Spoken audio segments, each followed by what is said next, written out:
En abril de 1994, México vivía una mezcla de esperanza y temor. El país atravesaba profundos cambios políticos y el interior de Jalisco no era ajeno a la creciente violencia en las ciudades medianas. Fue en este contexto que ocurrió un crimen que conmocionó a Guadalajara: el asesinato de 4 estudiantes universitarios, todos menores de 23 años. Los periódicos de la época denominaron el caso Los 4 de la Americana, en referencia al barrio donde fueron vistos por última vez.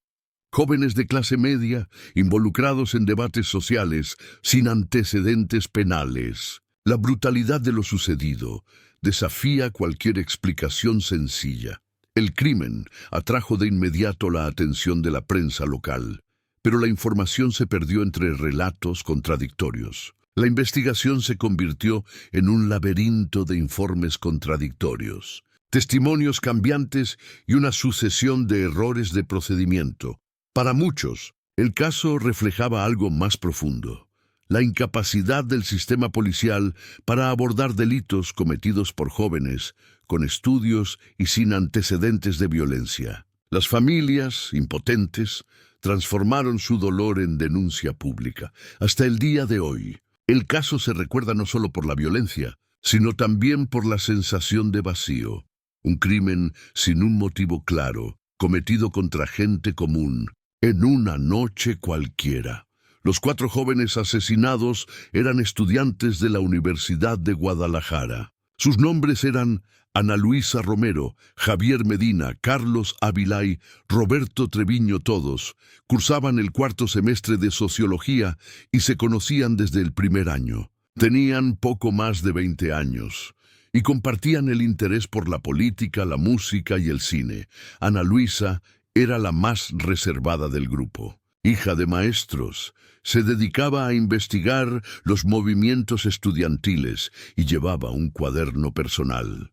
Javier, el más extrovertido, venía de Tepatitlán y trabajaba de noche en una emisora de radio comunitaria. Carlos era el organizador, metódico, siempre con los horarios bajo control. Roberto, el menor, era considerado el nexo de equilibrio entre los 3, el que siempre intentaba calmar las discusiones.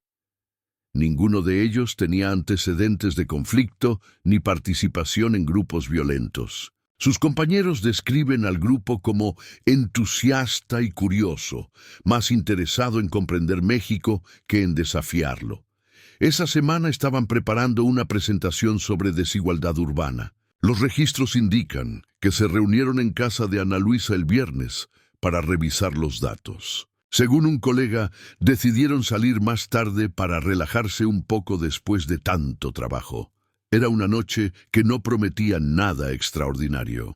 4 estudiantes, un fin de semana por delante y la rutina universitaria a punto de comenzar de nuevo. Ninguno de ellos sabía que sería la última vez que los verían con vida.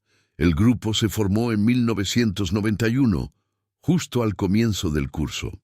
Compartían horarios, trabajos y el mismo círculo de amigos en el campus. Solían reunirse en el patio de la Facultad de Ciencias Sociales, siempre con un café en la mano y libros abiertos. Hablando de política o de algún artículo recién publicado, Ana Luisa y Javier tenían una amistad muy estrecha. Ella lo ayudaba con las materias teóricas y él la animaba a presentar sus trabajos en seminarios. Carlos y Roberto, en cambio, eran más discretos y preferían observar y tomar notas. Los 4 se complementaban a la perfección. Ideas, personalidades y sentido del humor se equilibraban de forma natural. Los profesores los recuerdan como estudiantes sobresalientes. En testimonios recogidos meses después del crimen, un profesor describió al grupo como críticos, pero respetuosos, y jóvenes que querían comprender el país, no enfrentarse a él. Ninguno de ellos había declarado tener afiliación partidista, aunque frecuentaban debates sobre reformas universitarias y corrupción municipal. Los fines de semana se reunían para ver películas o salir a bares sencillos en la zona céntrica de Guadalajara. El Sótano El Bar, situado en la colonia americana, era uno de sus lugares favoritos. El dueño aún recordaba años después que nunca causaban problemas y siempre pagaban la cuenta. Su amistad parecía sólida, casi ingenua, típica de una generación que creía que estudiar y debatir bastaba para cambiar el rumbo de las cosas. Hasta que un viernes de abril esa rutina se rompió para siempre. El viernes 23 de abril, Guadalajara amaneció nublado. Era el final del semestre y los pasillos de la universidad ya estaban más vacíos. Según sus compañeros, Ana Luisa y Carlos pasaron la mañana en la biblioteca, revisando un informe. Javier llegó cerca del mediodía con una pila de periódicos, parte del material que usarían para la presentación. Por la tarde, el grupo se reunió rápidamente en la cafetería de la universidad. Un testigo recuerda que Javier comentó algo sobre desconectar un poco esa noche. Decidieron encontrarse a las 9 en punto, El Sótano, un bar que habían frecuentado desde su primer año. A las 20:50, una cámara de seguridad de una tienda cercana grabó el coche de Carlos, un Volkswagen Jetta gris, pasando por la avenida Vallarta. La grabación fue confirmada por la policía y se convirtió en una de las últimas imágenes verificables del grupo. Según los empleados, los 4 llegaron juntos al bar. Pidieron cervezas, compartieron nachos y conversaron durante más de 2 horas. Ninguno parecía agitado ni preocupado. Un camarero recordó que Ana Luisa recibió una llamada al teléfono fijo del bar, algo inusual para los clientes en aquella época. Contestó, habló brevemente y no le comentó nada a nadie. A las 23:40, el grupo pagó la cuenta y salió del bar. Afuera, la calle estaba casi desierta. A partir de ese momento, la información se vuelve incierta. Ningún testigo pudo confirmar la ruta que siguieron, y el coche de Carlos nunca más fue visto. El Sótano estaba ubicado en la esquina de las calles López Cotilla y Duque de Rivas, en una de las zonas más concurridas de la colonia americana. Era un lugar muy conocido entre estudiantes, artistas y periodistas. Un ambiente informal con mesas de madera y música en vivo los viernes. Esa noche, el 23 de abril, el bar estaba abarrotado. El dueño, Rogelio Fuentes, declaró a la policía que los 4 llegaron poco después de las 9. Según él, se sentaron en su mesa habitual, cerca de la pared del fondo. Pidieron una ronda de cervezas, charlaron animadamente y no llamaron la atención hasta que se marcharon. 2 clientes declararon haber visto a un hombre acercarse a su mesa alrededor de las 22:30. Lo describieron como un hombre de unos 30 años, vestido con un traje claro, con el pelo corto y que parecía fuera de lugar en ese ambiente. Uno de los testigos dijo que el hombre habló brevemente con Javier, quien respondió con tensión. Ningún otro cliente se percató del incidente. Rogelio también relató que, al pagar la cuenta, Ana Luisa se acercó al mostrador y pidió el cambio, dejando una propina generosa. Parecía tranquila. No tenía nada de raro, declaró el dueño en el informe de 1994. El teléfono sonó entre las 11 y las 11:10 de la noche. Rogelio contestó y le pasó la llamada a Ana Luisa. Ella habló menos de un minuto y al regresar a la mesa evitó explicar quién había llamado. Minutos después, el grupo decidió marcharse. Estos detalles, el hombre del traje, la llamada telefónica inesperada y la aparente prisa por marcharse, serían los últimos movimientos conocidos de las víctimas dentro del bar. A las 23:40, el grupo abandonó el Sótano. El camarero, que recogió la mesa, dijo que aún los vio cruzar la calle hacia el aparcamiento. El coche de Carlos, un Volkswagen Jetta gris, estaba aparcado a pocos metros. Entraron en casa y nadie los volvió a ver. El sistema de cámaras de tráfico de Guadalajara en 1994 era limitado, pero una grabación parcial muestra un vehículo con una matrícula coincidente pasando por Avenida Chapultepeca las 23:52. La hora coincide con el regreso al barrio de Analco, donde vivía Javier. Después de eso, no hay imágenes ni testimonios confirmados. Lo más llamativo es el tiempo perdido en el silencio posterior. Ninguno de los cuatro hizo ninguna llamada después de irse. Ni transacciones bancarias, ni intentos de contactar a familiares. A las 2 de la madrugada, el padre de Ana Luisa intentó llamarla por su buscapersonas, pero no obtuvo respuesta. 3 horas después, en la madrugada del sábado, una patrulla policial informó haber visto un vehículo similar detenido en el Arsén, cerca del kilómetro 19 de la carretera Guadalajara-Tepatitlán. Sin embargo, el reporte nunca fue confirmado. El oficial a cargo declaró posteriormente que podría haberse equivocado. La ausencia total de información digital, física o de testigos provocó que las primeras búsquedas comenzaran demasiado tarde. El sábado por la mañana, a las 9, las familias se percataron de que algo andaba mal. A las 10, el teléfono de casa de Carlos sonó por última vez. Una llamada anónima y breve, solo estática en la línea. A partir de entonces, el caso dejaría de ser simplemente la desaparición de 4 estudiantes. Se convertiría en una herida pública. Un coche era el único medio de transporte del grupo esa noche. Pertenecía a Carlos, quien lo mantenía en buen estado y lo usaba a diario para ir a la universidad.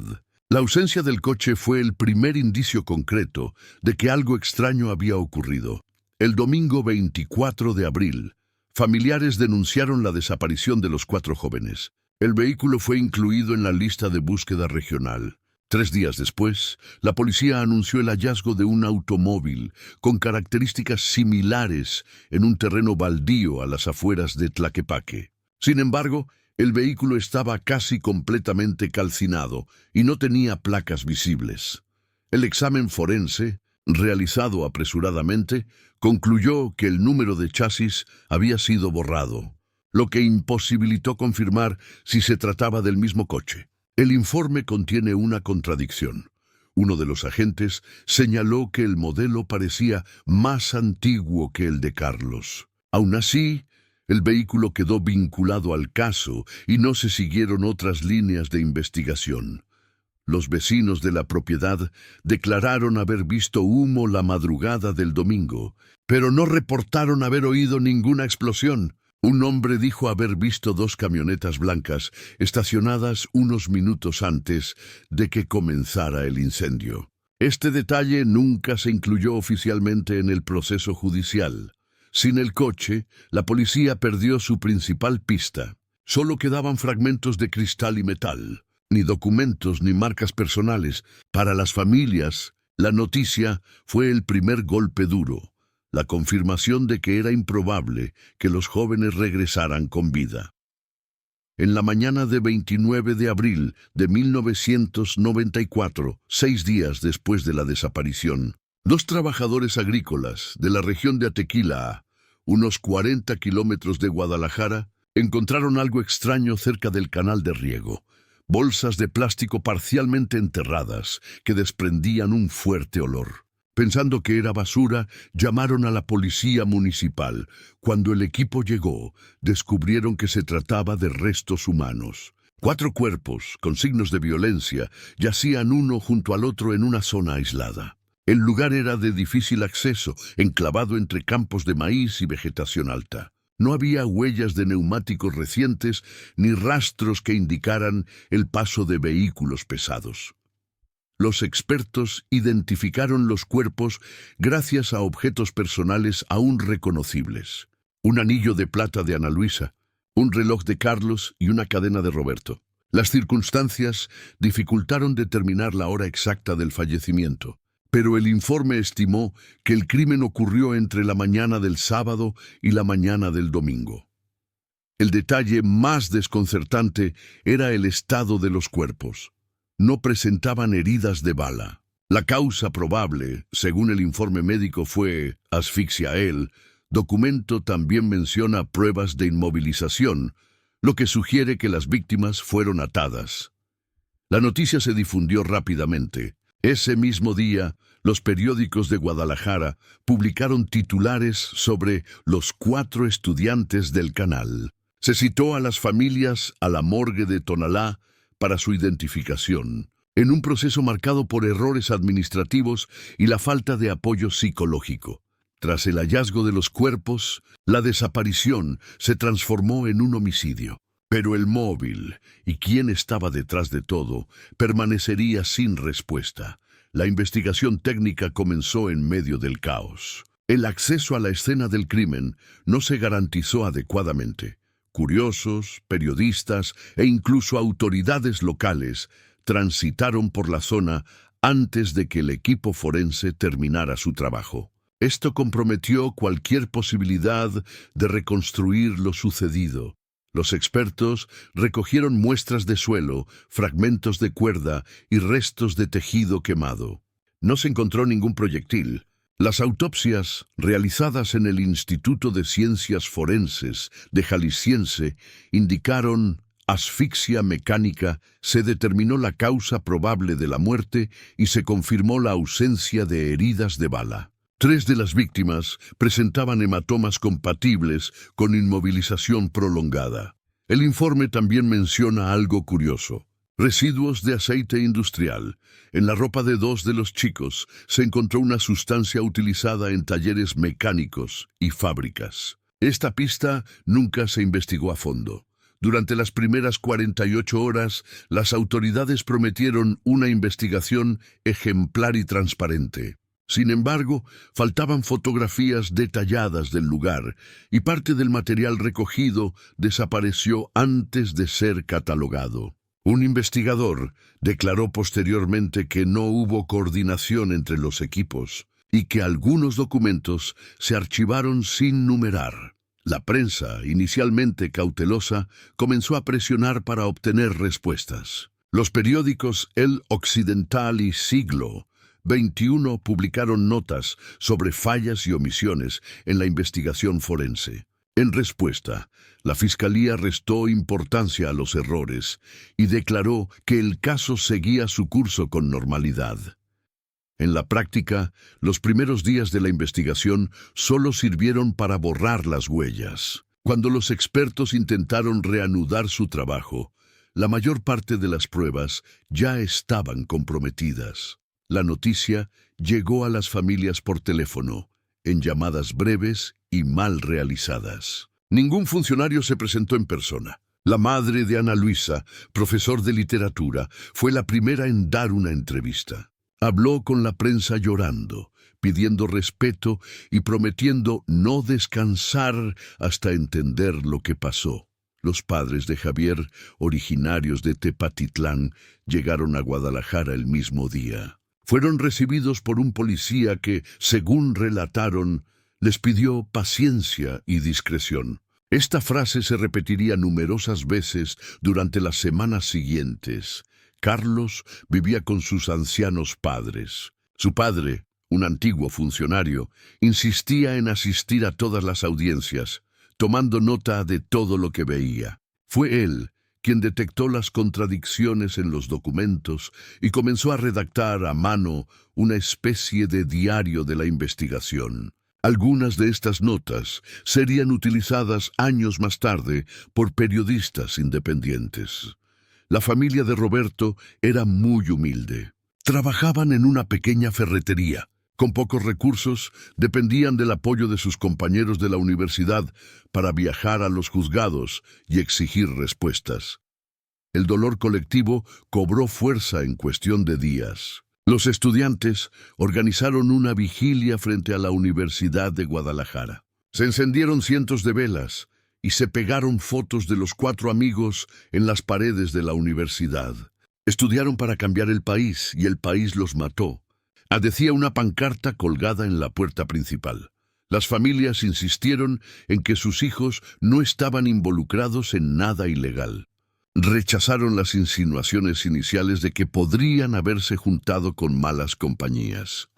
Para ellos, el crimen solo puso de manifiesto la impotencia de quienes creían en el futuro.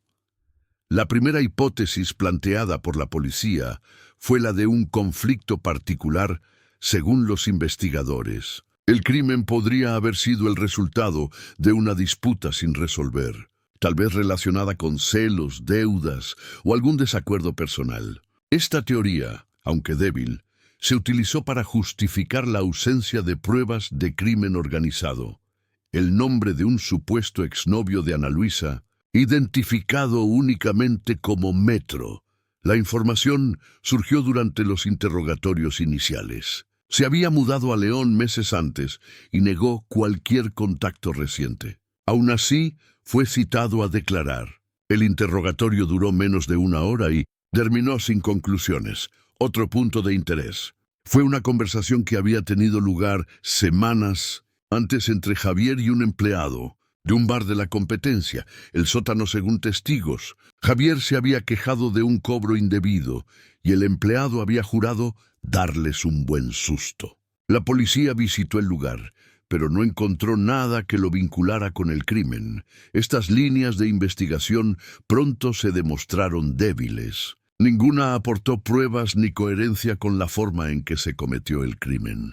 El análisis forense reveló premeditación y frialdad, algo incompatible con un acto impulsivo. Aún así, durante casi un mes, la prensa repitió la idea de un posible crimen pasional. Esta narrativa sirvió para desviar la atención de las deficiencias de la investigación y reducir el peso político del caso.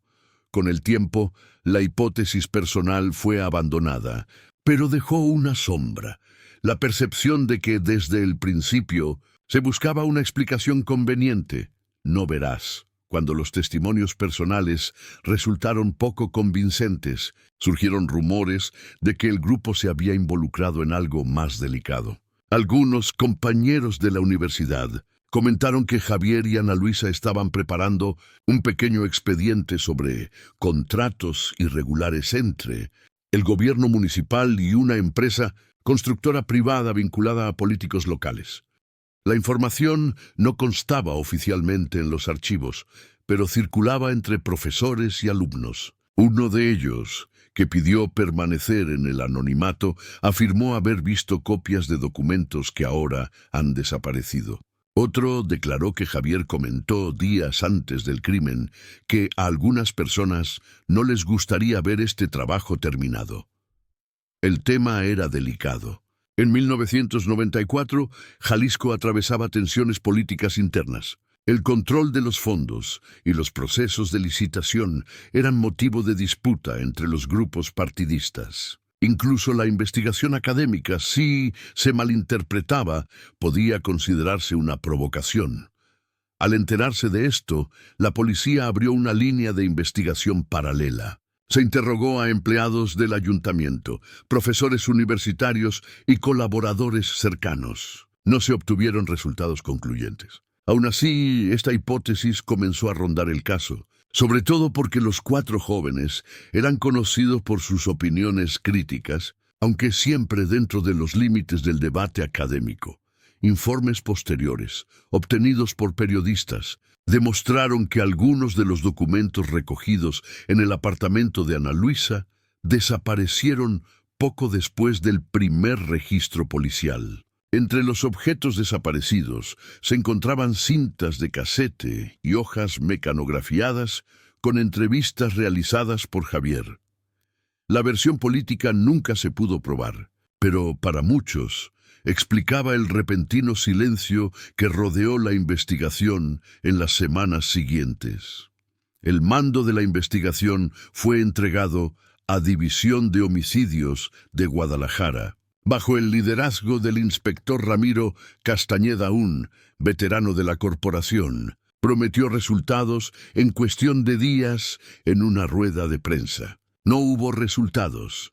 Las primeras semanas estuvieron marcadas por errores de procedimiento, falta de peritaje adicional, ausencia de testigos clave y pérdida de pruebas. El informe inicial incluso se reescribió 3 veces. En una versión, la fecha del hallazgo de los cuerpos era incorrecta. En otra, el lugar se describía como una zona industrial, cuando en realidad era una zona rural. Castañeda centró sus esfuerzos en la detención de sospechosos incidentales. 4 hombres fueron detenidos por conducta sospechosa en las inmediaciones de Atequiza. Todos fueron puestos en libertad tras 48 horas sin cargos formales. Ninguno tenía relación alguna con las víctimas. Mientras tanto, los familiares exigieron audiencias y acceso a los expedientes del caso. Encontraron resistencia.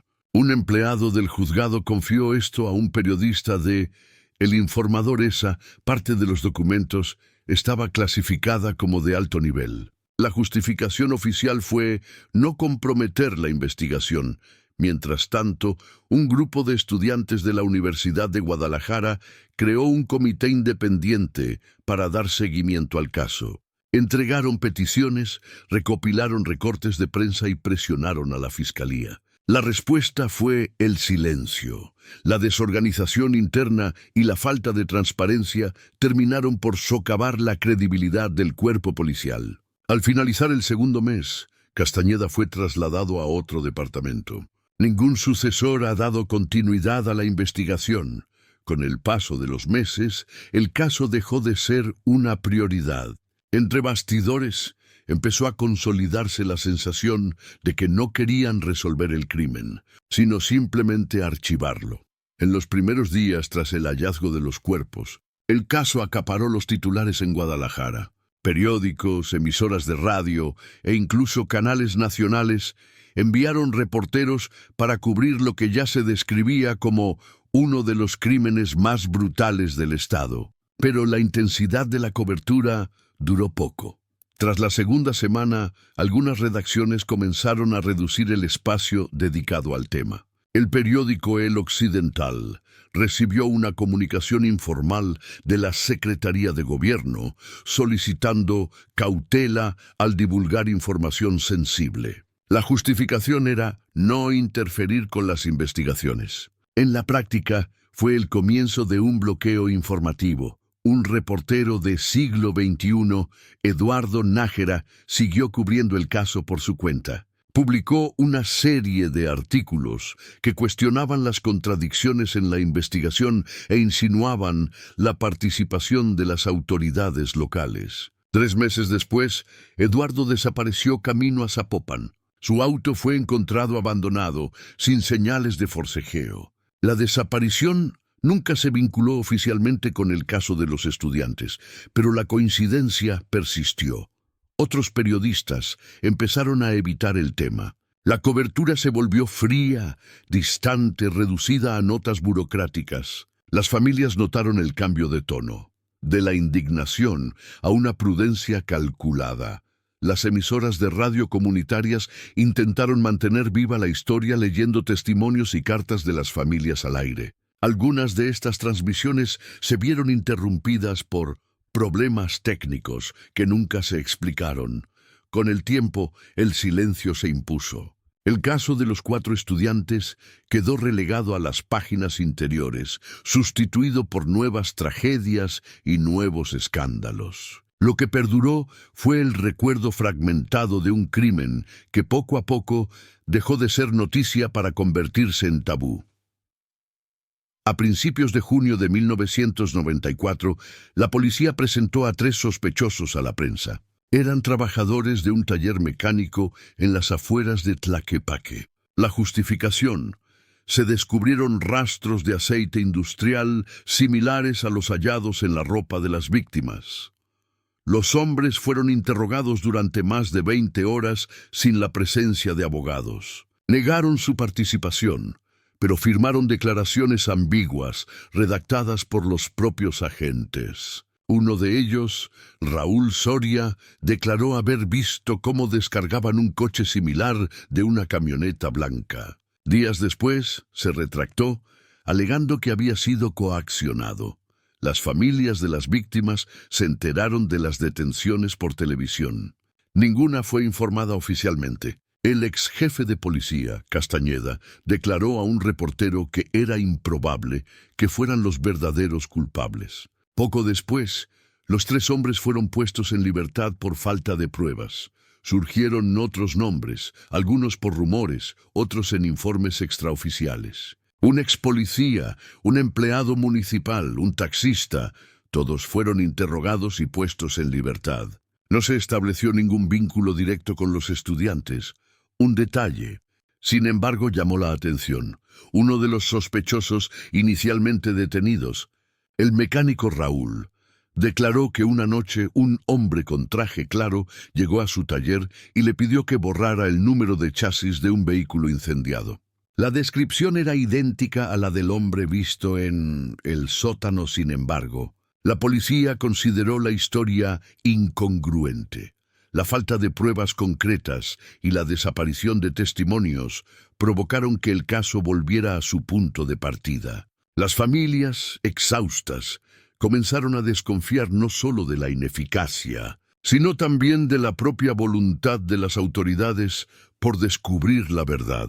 Cuando, meses después, los abogados de las familias finalmente obtuvieron acceso parcial al expediente del caso, encontraron una serie de irregularidades difíciles de ignorar. Las fechas estaban intercambiadas, las páginas duplicadas, los informes sin firmar y las opiniones de los expertos presentaban resultados diferentes para la misma muestra. Incluso se emitieron 2 informes de autopsia el mismo día, con horas distintas y ligeras variaciones en sus conclusiones. Uno mencionaba marcas de sujeción en las muñecas, el otro no. Al ser cuestionada, la fiscalía alegó un error administrativo. Faltaban partes del material fotográfico de la escena del crimen. El registro de la toma de muestras de suelo, que podría haber indicado si los cuerpos habían sido movidos, había desaparecido por completo. Una nota manuscrita en tinta azul decía simplemente: trasladado al sector 4, sin resultados. Investigadores universitarios independientes intentaron reconstruir la cronología de los hechos a partir de la escasa evidencia disponible. Concluyeron que probablemente los cuerpos no fueron abandonados en el lugar donde se encontraron, sino transportados después de la muerte. Sin embargo, esta hipótesis nunca se incorporó oficialmente. Tampoco se explicó por qué se eliminó del expediente el informe sobre el coche incendiado. En el índice de documentos, el número correspondiente aparece tachado con bolígrafo negro. Ningún empleado admitió haber realizado la alteración. Las familias llevaron el caso ante la Comisión Nacional de los Derechos Humanos, la cual recomendó reabrir la investigación. La Fiscalía de Jalisco respondió con una breve carta.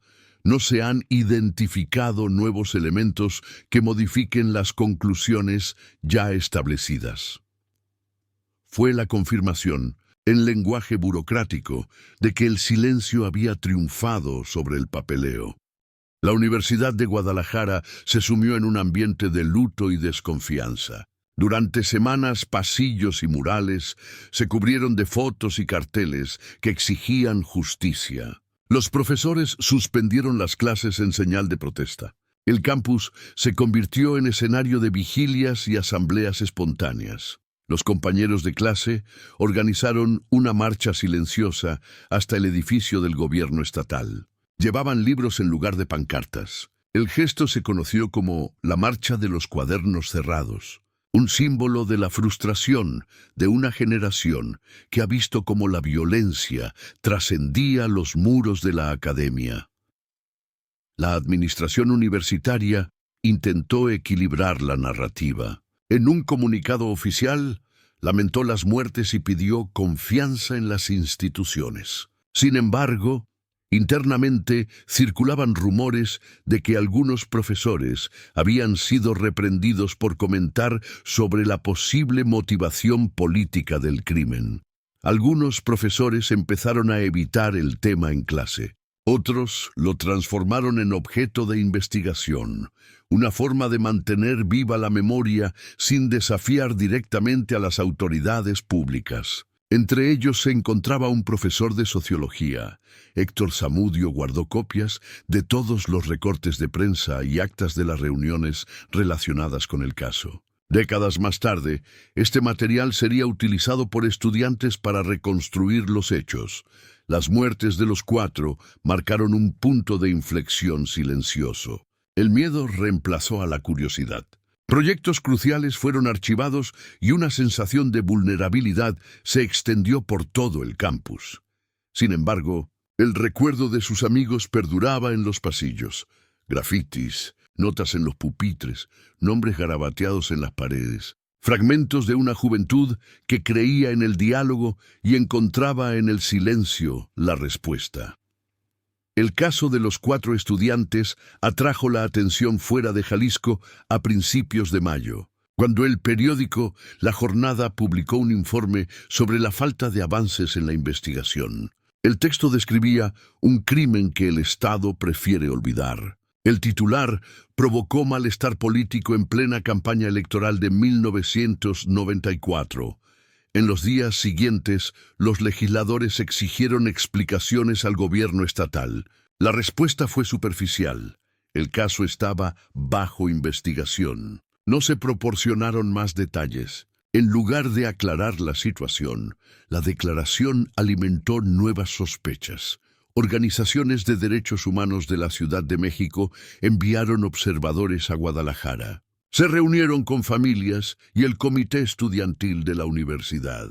El informe resultante señaló negligencia sistemática e indicios de obstrucción a la justicia, pero no impuso responsabilidades directamente a ninguna autoridad.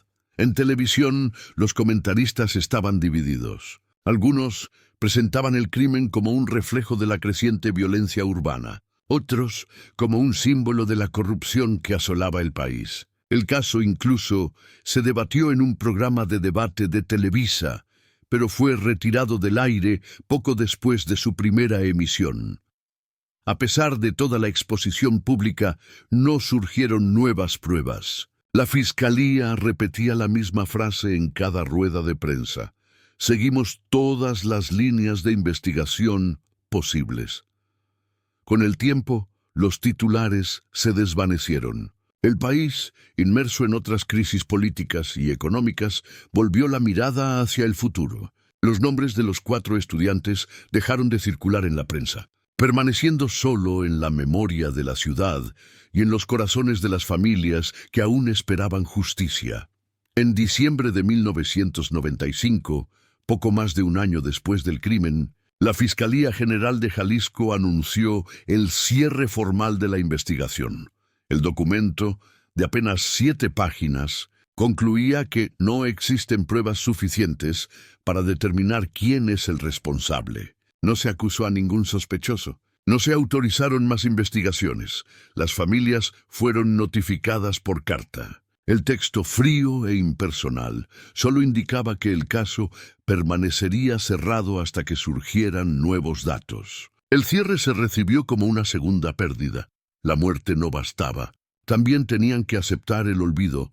Algunos padres intentaron apelar sin éxito. La Comisión Nacional de los Derechos Humanos envió recomendaciones, pero el gobierno estatal alegó que no había fundamento legal para reabrir el caso. El delegado Castañeda, ya jubilado, declaró a la prensa: «Hicimos lo que pudimos. Algunos casos, sencillamente, no tienen solución». Con el paso de los años, la falta de respuestas se convirtió en una leyenda local. Profesores y antiguos colegas citaban el caso en clases de sociología como ejemplo de fallo institucional. En los aniversarios de las muertes, pocas personas asistieron a las vigilias. El tiempo hizo lo que la investigación no pudo. Borró las huellas y atenuó la indignación. El cierre oficial no trajo la paz. Simplemente formalizó el silencio. El expediente 241794 permanece archivado en los archivos inactivos de la Fiscalía de Jalisco, sin ningún movimiento desde 1997, 30 años después. El caso aún se recuerda en conversaciones en voz baja y en viejos artículos de periódicos archivados. Las familias nunca abandonaron Guadalajara. De vez en cuando, alguna visita el canal de Atequiza, donde las flores siguen creciendo entre la maleza y el concreto agrietado. En la Universidad de Guadalajara hay una discreta placa con los nombres de los 4 estudiantes. Se desconoce quién la mandó instalar. El metal está oxidado, pero las letras aún se leen con dificultad. En 2019, un estudiante de sociología encontró una de las antiguas carpetas del profesor Héctor Zamudio, que contenía recortes y notas sobre el caso. En una esquina de la página, con una letra casi ilegible, estaba escrito: «Los mataron por creer que comprender el país era suficiente para cambiarlo. Ningún gobierno, en ningún momento, ha reabierto la investigación. El expediente DONS 41794 permanece intacto, sin nuevos sellos ni modificaciones, solo el polvo de los años y el peso de lo que nunca se dijo».